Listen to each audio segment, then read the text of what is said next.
Hello everybody, my name is Francis. I'm working at Lozeau in the video department, and today I'm going to talk to you about this amazing camera, the GH5S.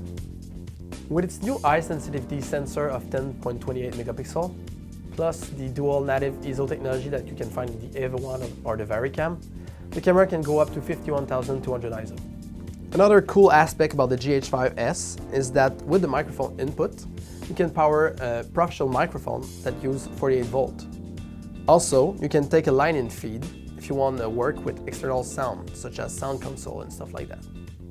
Another great thing about the GH5S for videographers is that you can now sync timecode inside the flash socket.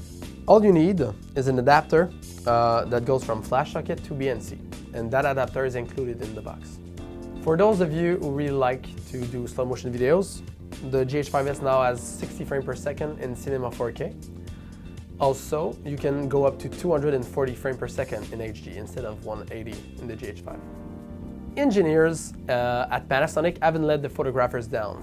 They implemented into the camera the continuous shooting in bursts in RAW at 14-bit.